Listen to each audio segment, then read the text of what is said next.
Good afternoon, everybody. My name is Jessica Kong. I am the Festival Director for Happy Fest. Thank you so much for joining us on our fourth day of the festival. It's my great pleasure to be the moderator for today's Q&A. In honor of our film block raising activity, we have guests from both VAKA and Keep Saray Home with us. As a friendly reminder, today's Q&A is live, so please feel free to ask any questions and leave them in the comment section. We will try our best to address them during the interview. And now I'd like to introduce our first guests. Graciously calling from New Zealand, we have the director of VAKA, Kelly Moneymaker.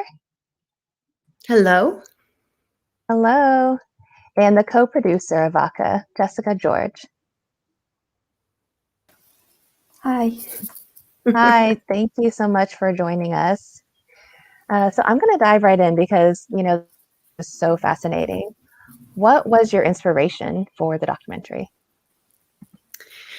I submitted a request for an Indigenous documentary or music project to our Massey project coordinator at the end of our second year. And Jess, you want to take this part?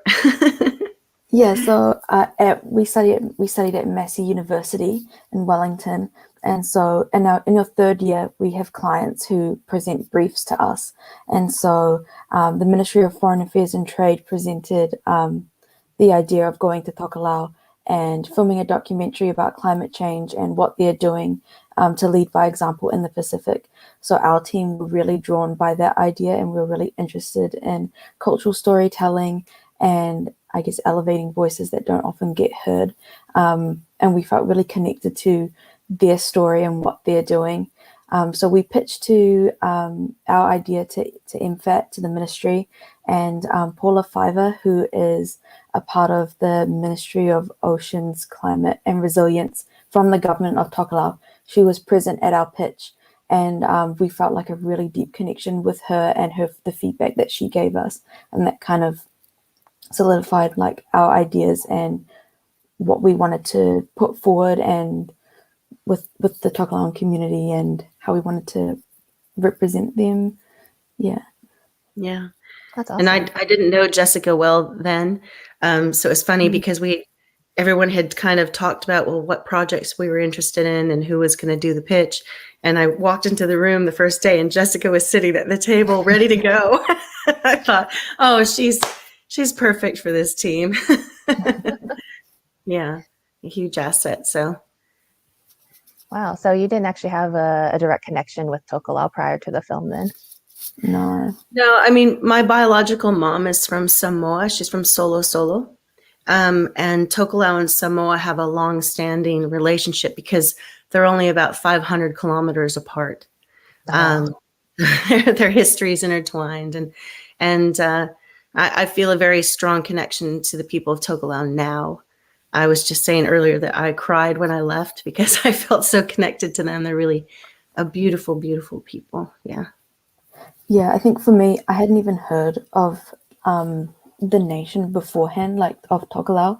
So when MFAT came to pitch it to us, I was so interested and excited to learn about another culture and another, I guess, way of living, and just doing a lot of reading and research. It was so exciting, like in the pre-production phase, just finding out all this information that I feel like people should know more about the Pacific. Like there's not much information, and their voice is so important, especially with climate change and what's happening now. They're the first people to see the impact.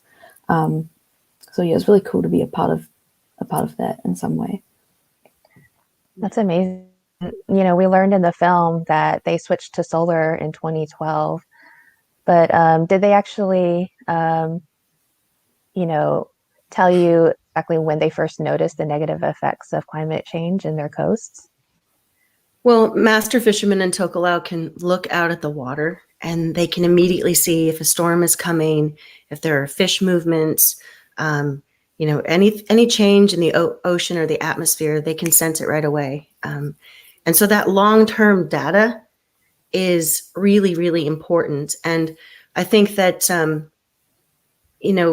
it's difficult to translate indigenous knowledge into Western data systems. And back in 2005, Doug Ramsey authored Reducing Risks of Cyclone, Storm Surge, Inundation on the Atolls of Tokelau for NIWA, the National Institute of Water and Atmospheric Research. So as you can see how much time it takes. In 2005, they created this report. And then in 2012, the Tokelau Solar Project happened. And then we were there in 2019 to film. That's great. And how long did it actually take you to film and interview everybody? Well, we were on the atoll 2 weeks, Jess, right? It's like 14, 15 days. Yeah. So the director of photography, Ben Dickens, and the sound recordist editor, Mason Rudd, our Massey cultural advisor, Herbie Bartley, and I went from Apia, Samoa. We got on a 55-hour boat ride to Tokelau because we got caught in a storm, so it took us longer to get there. And then we spent the 2 weeks on the 3 atolls. We went to Haka'aho first, then Nukunonu, and then we went to Otahu last. And each atoll is completely different. They have a unique identity, but together they comprise beautiful Tokelau. So yeah, it was quite an experience, and the villagers worked very hard to provide us these incredible experiences, even though they had limited gasoline at that time on the atolls. They used what they had to help us make the film, and they organized these incredible experiences for us. Like when we captured the nighttime footage of the flying fishing, it's actually they put together a traditional VAKA, and then they taught the younger generation to weave together torches, and they lit the torches. And it just lit up the sky. I mean, I heard Ben, he was holding the camera. He's like, I can't see anything. I can't see anything. And then whoosh, the flame went across the sky. He's like, oh my God, I can see it. So we ended up getting some incredible footage. And it was all because of the work and the heart of the people. And we're deeply grateful that they allowed us to film and to tell their story, to share their story. Yeah. You know, for such an intimate community, it's very nice that they're so welcoming to outsiders to kind of, you know, expand the knowledge and share their stories. That was actually one of my favorite scenes, you know, at the very end credits is that nighttime scene. So it's gorgeous. It was quite spectacular. The night, like the sky was black with like huge diamonds on it. The stars looked like diamonds, and the lagoon was really calm that night. We had to wait for the tide to come in so the boats could get out into the lagoon. And in about an hour and a half, we had caught all the footage, and we had 2 giant baskets of fish.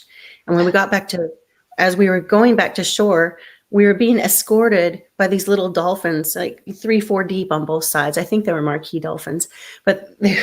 And I told the fisherman, he said, oh, I hope we get some fish tonight. I said, oh, I'm like a lucky Buddha, just rubbed my belly. And we laughed. And then on the way back, when we were being escorted by the dolphins, he said, you are lucky because that doesn't happen to be escorted by the dolphins. So then we got back to shore, and the elders in the village presented us with the basket of fish, but we were leaving and we couldn't accept the fish. So our translator was like, oh, I want it. Rosa Taloa was just the most wonderful guide and translator. And we definitely couldn't have worked through this film without her. She was wonderful. That's amazing. You know, I think what was so well highlighted in this film is the collaborative efforts that Tokelau, you know, has adapted for their community, from the context embedded learning for the younger generations to relying on the ingrained, you know, knowledge of their elders. Has Tokelau always had this open-minded approach? And how easy was it for the community to get on board with this idea of collective responsibility? From what I witnessed, they take collective responsibility very seriously. There were a few times that we would be walking through the village getting footage, and we'd hear, people would drive by on the little solar powered golf carts and announce that there was a village meeting because an issue had arisen and they needed to address it. And so they tell everyone, hey, the village meeting is happening tonight. And then everyone would go to the meeting house and they would collectively solve the issue. So, the children can talk to the elders, the women can talk to the men, everyone's talking, and they're working towards solutions. And that's why I refer to the Tokelau people as solutionists. It was a very impressive, I mean, that would be like children here in New Zealand going straight up to Jacinda Ardern to present their ideas. It's pretty amazing. Right. Yeah. And you said, if I recall in the film, the population is about 1,500 back when you filmed in 2019. Is that correct? Yeah, approximately. Okay. And there are 8,000 Tokelauans living here in New Zealand. Oh, wow. Yeah. Huge diaspora here. Because the Tokelauans are New Zealand citizens. So there are about 1,500 on the atolls and 8,000 here. Yeah. And there are diasporas in Hawaii and Samoa as well. Wow. Yeah. I'd like to talk about this year's festival theme, which is about raising communities. And your film block was about raising activists. So do you have any advice for other countries? I know it's kind of widespread, but, do you have any advice for other countries that wish to leave a better carbon footprint like Tokelau? Well, Tokelau has inspired other communities in the Pacific to move to a hybrid system or sustainable energy sources. According to the Barbados Declaration of 2012, the PICs, or Pacific Island Communities, declared an ambitious target to get to 100% renewable technologies or renewable energy. And the Cook Islands, Niue and Tuvalu set a goal of 100% by 2020. Fiji, Vanuatu, and Solomon Islands by 2030, but Tokelau got there by 2012. Wow. So because of their success, now the hybrid systems are being dotted throughout the islands, or at least the photovoltaic systems are. Yeah.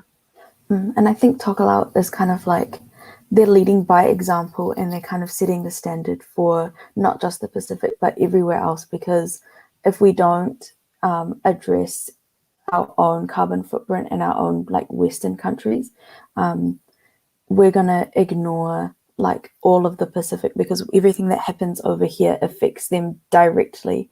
They see the impacts on their shores, their seawalls eroding and ocean acidification affecting fisheries. And so if we work to reduce our carbon footprint, it will help preserve their culture, their survival, their families for their generations to come, so we can do things like drive less, take public transport, walk, turn the lights off when we're not using them. Just those little things, if we all work together to do things like that, it can have a huge impact on countries like Tokelau, who are on the edge, basically. Yeah.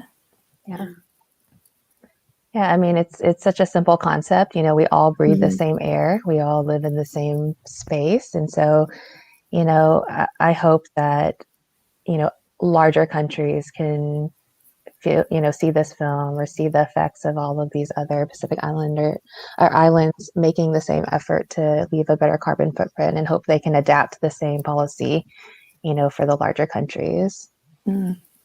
Absolutely. I mean, I went back home to visit before COVID, and I was shocked at the amount of plastic bags people use.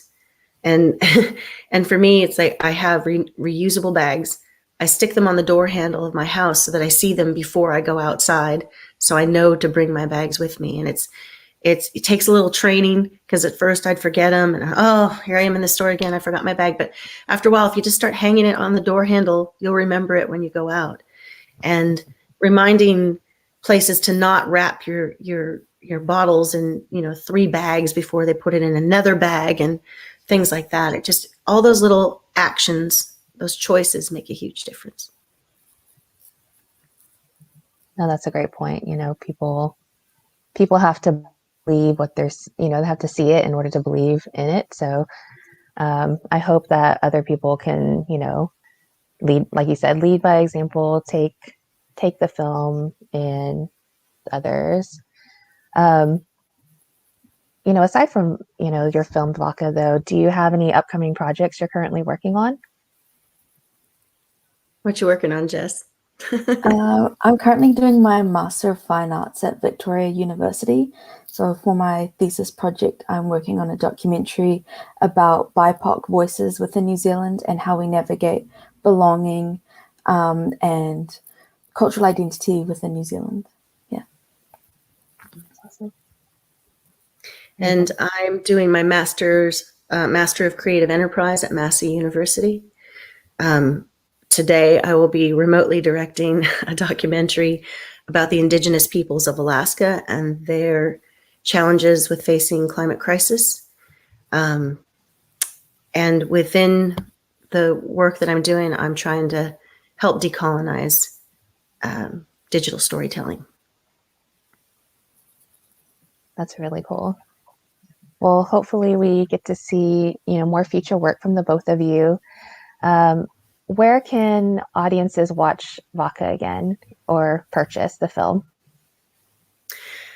Well, first of all, we want to say thank you so much for having us today and allowing us to be part of HAAPIFEST. It's an incredible film festival, and we're very grateful to be part of it. We also really quickly want to thank the people of Tokelau, because the film could not be made without their help. They were so generous with us. We want to thank MFAT and MyCore, Massey University. We want to thank our other producer, Rebecca Curtis Motley. Wait, did I say that right, Jess?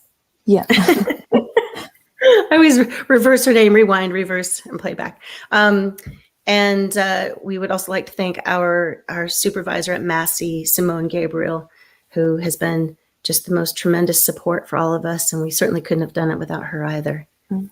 And the rest of the Massey staff too.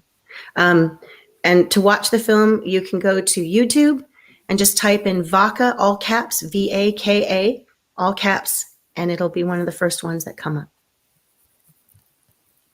Very cool. Thank you so much again for taking the time to do this Q&A. It's such an honor for us as festivals to, talk with the filmmakers and really get the behind the scenes on, what drove them to make their films and, what we can hope to take, the message that we can take to others about it. So, just keep up the great work. This goes to all the filmmakers. It's such a pleasure for us to share it each year. So thank you for, submitting, and we really hope that more people get to watch the film. Thank you so much. Appreciate it. And audience, if you'd like to follow Kelly and Jessica and learn more about VAKA, please follow on the social media handles below. We will also be sharing the information on our social media. Kelly, Jessica, thank you so much again, and we hope you have a great morning, afternoon, day. Thank you, Jessica. Thank you so much. Thank you.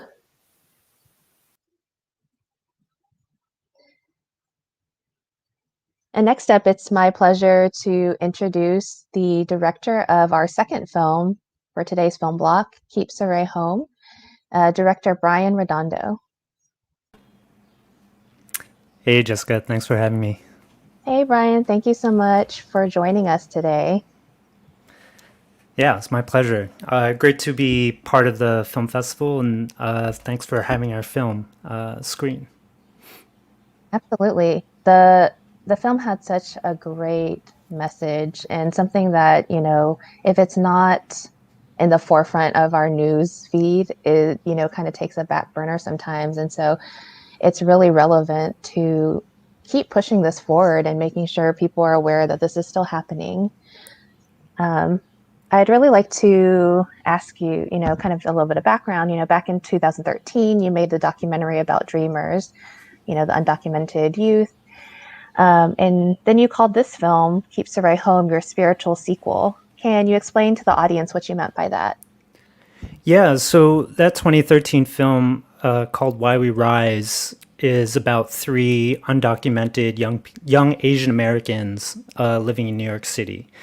And, at the time, the really big push, from the undocumented community was very much about dreamers, right? And getting these young people who, were brought to the U.S. at a very young age, when they had very little agency, often didn't know that they were even undocumented until they matured into adulthood, and being denied sort of the rights and privileges that come with having legal status in America, and having all those dreams dashed, right? And so that film was very much about that, and how we as a country should come together around the Dream Act, and pave roads to allow folks like that to become citizens, and so that they could realize their full potential. But working with them, and the organization that they were part of, which is all undocumented Asian American young people, they were talking to me about how Dream Act and Dreamers was actually creating an unfortunate dichotomy amongst immigrants. Basically, those who are deserving to stay here, the high achieving people, the ones who have a lot of potential, versus those who are not, who don't deserve our good grace, right? Who don't deserve to stay in the U.S., who don't deserve to remain with their families. And so it was almost saying like, hey, there are model minorities and there are not so model minorities, right? And so Keep Saray Home is in some ways an attempt to address that, right? Looking at the other side of the coin, looking at folks who are being victimized by our draconian immigration system, for being not so ideal citizens in conventional terms, right? Just because they might have, past brushes with the criminal justice system, just because they might have been incarcerated as young people, they're being used sort of as pawns, to say that, like, yeah, okay, we can let some people here stay in the country, but let's remove these other people who are not worthy, who have committed a crime in the past. And so Keep Saray Home is an attempt to really reveal the people and the families and the communities at stake when we start treating people that way. It's of my opinion that regardless of the things that people have done in the past, they have a right to be here with their families as much as anybody, especially the people in the film, right? Who served their time, who paid their debt to society already, who in fact were here legally to begin with, right? They were brought here as refugees, and that is in fact a legal way to come to the U.S. So to have all of that stripped of them, to have their lives stripped away from them, for crimes that they already paid the debt for, I think is a grave injustice, and another aspect of a broken immigration system that we were hoping to call attention to. Absolutely. And going right into the film itself, how did you actually find the subjects for your film? Yeah, so the film was made in collaboration with local Asian American activist groups in the Greater Boston area. So specifically, Greater Boston Legal Services Asian Outreach Unit and Asian American Resource Workshop. And they had been already invested in the Vietnamese and Khmer communities in Greater Boston, working with folks who are dealing with these immigration problems. And so they actually approached me. One of the attorneys at the Asian Outreach Unit, she actually also helped produce the previous film that we mentioned, Why We Rise. She was working with those dreamers, and now she was also working with folks who are in danger of being deported. And so we got together and said, like, hey, we want to highlight what's going on here in the Greater Boston area. And so it just so happened that they had connected with Saray previously, and he was he was on the chopping block. He was basically in danger of being deported within a couple weeks, and there was a lot of community activism, and a rally was organized, and I went there, and that was the first time I had met Saray and his whole family, and also other families who came out in support of Saray, including Hua, who was there, and so that's sort of when we got connected, and I was very encouraged that Saray and Tammy and their whole family really did want to get in front of the camera. They weren't shy about it. They knew that they had a lot to say, and that they were ready to try any avenue that they could to get their story out there and keep Saray home, literally, right? And so that's sort of how that journey started. And what you see in the film is actually the second time that that a big rally happened and that Saray was called into ICE and all of that. So it was an ongoing struggle for him and his family, and thankfully they allowed us to be with them through that process. No, I really, it was such an intimate film in that you got to see all of the families, and get insight about how the children were feeling about it, not just the adults, but kind of get a better understanding of how this affects all of the children, both in Saray's story as well as Victoria's. So I think you did a really tasteful job in highlighting that, because it is very difficult to, it seems simple that it would affect families, but it's sad that legislation hasn't caught up to that, mentality. They just see it as, well, this person did bad, and so therefore they need to be extracted from the country. Right. It's very much about individuals, and these are just bad apples that need to be removed. There's no consideration about who individuals are actually connected to, and that that's their immediate family, and those are their kids, their spouses, and then also their communities. I think one of the key things about Saray's story is that he is a pillar of his community. He works with so many young people throughout that area, in football as a football coach, right? And so to remove someone like that from a community, it does have ramifications for lots of people. Exactly, because as a child, you don't understand you don't always understand what's going on, and you just see, oh, an adult that I looked up to is now no longer there, and they take it personally, and the psychological effects of that, it kind of trickles down, and so it's very unfortunate that they have to pay the consequences for this type of action. Yeah, you're exactly right. I think it creates a whole shroud of fear on an entire community. And so, one thing that a lot of activists have been talking about recently, especially in light of all the anti-Asian hate crimes recently, is that this is another form of anti-Asian violence, right? This is targeted systemic violence at our communities, and living in that cloud of fear, not knowing when somebody might be removed, when somebody might be stripped from their family, is institutional violence. And I think that is actually the type of framing that we need to have whenever we talk about immigration and deportation. No, absolutely.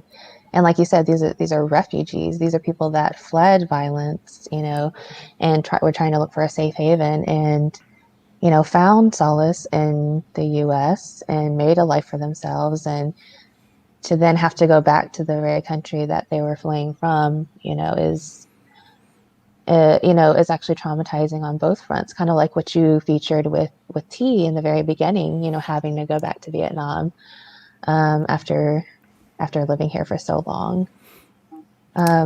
Yeah, that was very much T's experience.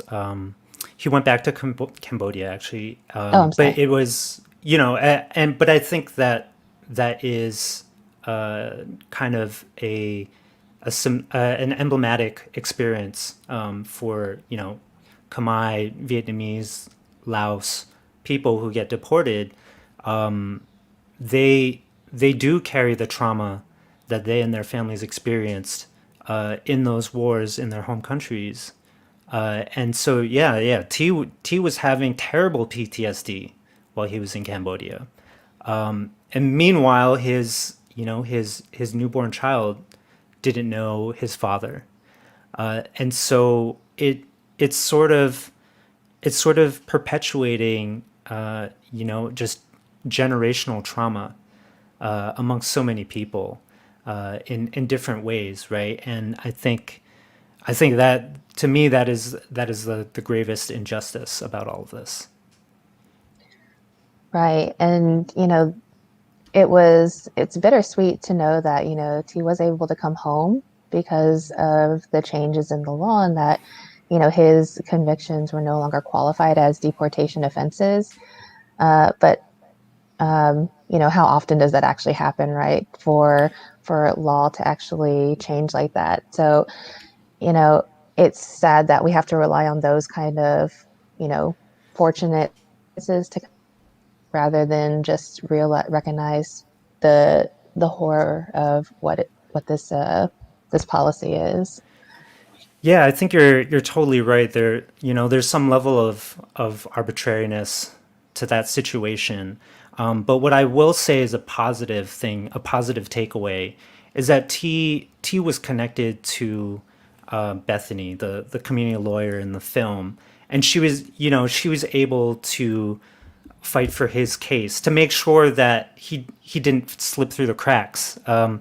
Because that is also another possibility. If T wasn't connected to anybody, if he had just been taken and deported, maybe nobody is going to notice that there is a shift in policy that would allow him to come back. He needed people on his side to fight for him, and it wasn't just Bethany. Of course, it's a community. It's also his family, his siblings, who are also doing that work, and so. I do think it's incumbent upon the rest of us to really step up and stand up for our brothers and sisters. And so, in addition to that, there are those policy changes that can make a difference in people's lives. And so at another level, folks like me who are American citizens, we also have a responsibility to support, legislators who are going to do the right thing, right? To support legislation that's going to end this criminal to deportation pipeline. The New Way Forward Act is one such piece of legislation that's worth supporting. We also elect our district attorneys, right? And district attorneys have a lot of power in these cases. They can say whether or not, the government is going to pursue, criminal charges against somebody for these reasons, and they can also decide when to vacate those cases, which is exactly what happened to Saray. Again, working with the community lawyers, with activists, and working with the local DA, they were able to get his criminal charges vacated, and that removed him from the deportation pipeline. And so there's like so many things at all different levels of government that we really need to stay atop of and be involved in, that I think will translate into substantial life changes for our own community members. Yes, absolutely. I think that's a really good point, is that, even if you're not involved in politics, you have to be somewhat invested, So I really like that takeaway as well. The film was completed in June 2020, but in the film, you mentioned that Saray's next ICE meeting was scheduled for October 2020. Do you have an update as far as how Saray is doing, how they're doing from your documentary? Yeah, as I alluded to just a moment ago, I have very good news for Saray and his family. You know, they continue to fight his case, and as I said, they were able to get his criminal case vacated, which basically nullifies it, right? It makes him no longer eligible for deportation, and then separately, the immigration court, you know, seeing that ruling also removed his deportation proceedings, and so official just a couple months ago, and it happened around the time of Saray's birthday. So he was just elated. It was the most. It was the most special birthday somebody could ask for, and so he and his family are just ecstatic, and now are safe, right? They're safe from this impending threat, and actually, I think they just bought a new house. Oh, that's awesome. So yeah, so lots of great things happening, and I'm gonna keep saying it over and over. I don't think any of that would have happened without the support of a community, without the community putting pressure on on these levers of government, and making sure that he wasn't just going to get taken under the darkness of night. Yeah, and yeah, it's a story of people stepping up, and winning when we fight. Absolutely. Have you thought about making a longer documentary to follow these other stories? It's come up. I think the stories of the folks in this particular film, a lot of good things are now happening. So their individual stories are kind of winding down. I don't have any plans to create a feature length about deportation in the Asian American community, but I am sort of trying to develop other films about the lives of Asian American immigrants. Yeah, so that's where I'm at the moment. Any projects you can tell us about right now, or still kind of in progress? Yeah, so one thing I'm trying to develop is a story about Filipino teachers in underserved, under-resourced communities in the U.S. Right? There's a great teacher shortage, and one of the ways that local municipalities have filled that need is through low-wage teachers from the Philippines, and so yeah, I'm trying to look at that. Okay. Well, we'll definitely keep an eye out for that once it's in the works. Give me a few years. Oh, 2 years. That's okay. We can wait. If the audience can watch Keep Saray Home again or purchase the film, where can they go? Definitely go to keepsarayhome.com. We don't yet have distribution figured out, but we are actively trying to have community and school organization screenings. We're very happy to organize with and coordinate those with folks. We will do talkbacks and discussion sessions. We really want to create a dialogue with this film. So yeah, go there, hit us up, and you can also find us on Facebook and Instagram as well at Keep Saray Home. So yeah, we'd love to hear from anybody who's interested. Well, thank you so much, Brian. I think you'll definitely have some interested folks, because like I said before, and like you've prefaced, this is a very relevant topic that everybody needs to be aware of, and it not only affects the current generation but our future generations. as well. So I really hope that we can spread the word about this. Yeah, thank you, and thanks for giving us this platform. No, absolutely. Well, thank you again, Brian. This concludes today's Q&A. Audience, if you'd like to follow Brian and all of the film updates, please make sure to follow all of his social media handles. And again, we'll share on our social media platforms as well. This concludes the first film block for today. This evening will actually be another film block called Raising Tourism. The first film, Cambodia Town, Not for Sale, is also fitting for the activist block because it is about it's about a community banding together against the regentrification of their Cambodian neighborhood.